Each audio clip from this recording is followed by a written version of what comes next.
Paano nakatulong sa akin ang tipa o ang bisikleta? Para sa akin, ang pagkakaroon ng bisikleta isang biyaya at isang oportunidad na hindi na dapat sayang.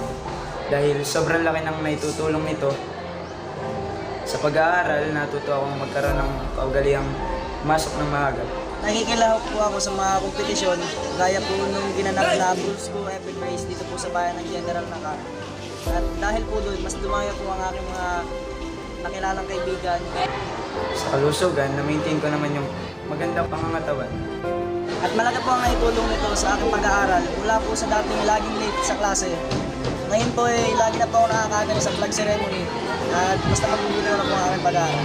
Nagkaroon din ako ng ugnayan sa aking mga guro na kung saan ay mas napalapit ang aming mga sarili. Ako po si Shime Margaya. Ako si Kenneth Lenes. Nagpapasalamat po ako dahil isa po ako sa naging membro ng Tipa.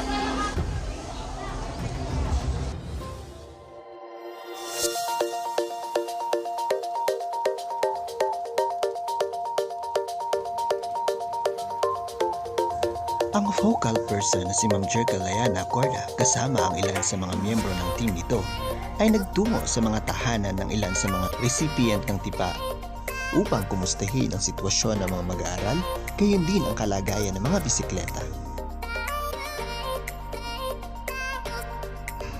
Upang muling magamit ng mga mag-aaral ang mga bisikleta, ito ay paayos sa pangunguna ng Sikan na sila ring isa sa mga may malaking bahagi upang maisakatuparan ang programang ito.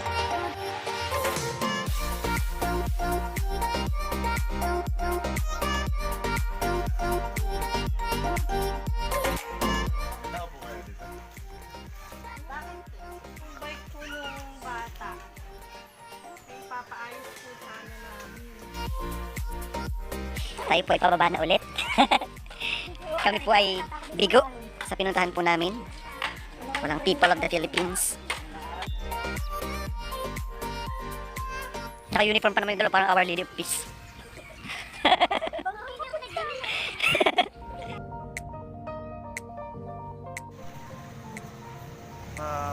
Kami po ay paalis na second destination, Barangay Banugao. Gala ang mga guro. Ayan, ito si Sir Marlon, Sir Ryan.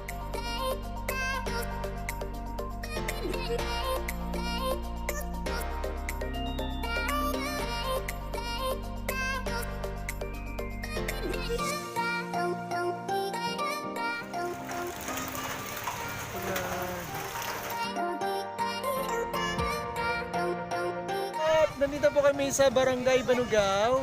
Kasunod natin minahan. Pati ba kami? Punta po kami dito.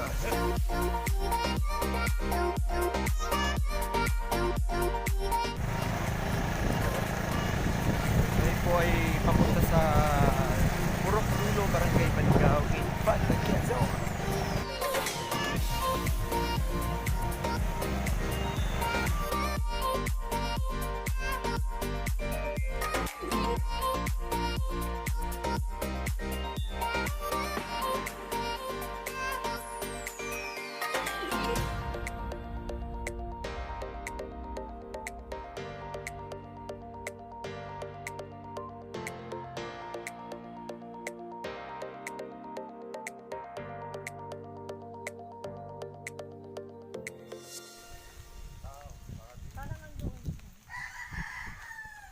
Pabalik po, pabalik.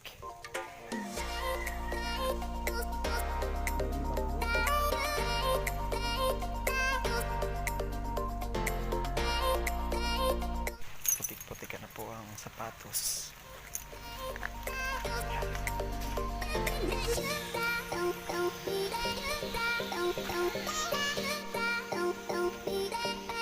Good morning po. Nanay! Ano po yung pangalan mo? Marilyn. Hindi ako po ay magpapapel. Kasi ito at ito po ay patuloy na Papaayos. paayos po natin. Nakatulong naman sa iyo. Yung bike, nakatulong mo po. Abay, oo. Yan. Maaga pati nakakaalisin dito.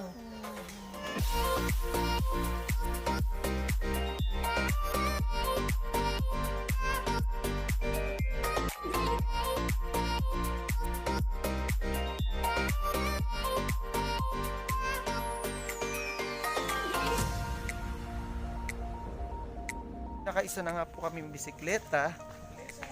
Kulay asul pa kasing kulay nung dalawang Marshall.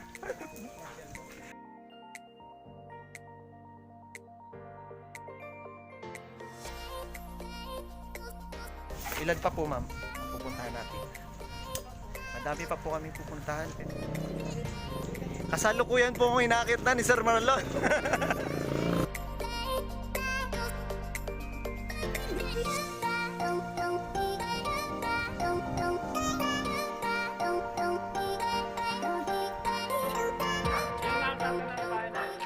Salamat po. Aakyat po sila.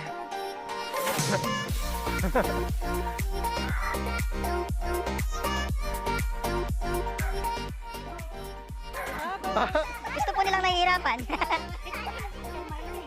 Gusto po nila may challenge.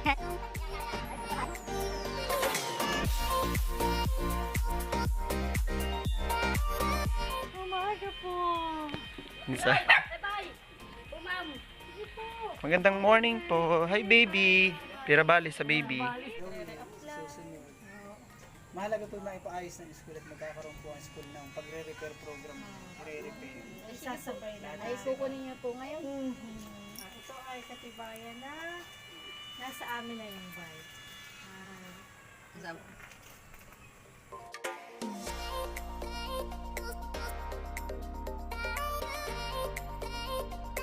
Po ay naka 2 points na.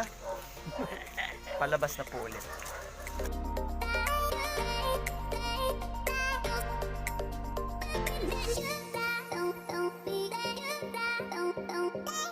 Kami po ay nandito na sa Barangay Banugao, Purok-Pungko. Ngayon naman po ay pupuntahan mo na ngayon. Tatlong bisikleta po.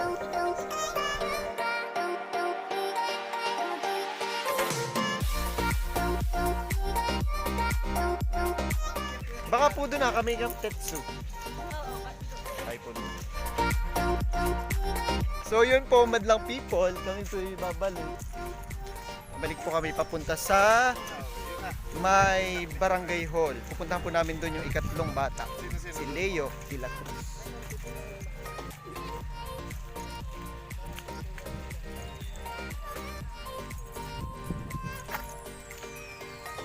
Update na lang po kami mamaya. Bokya!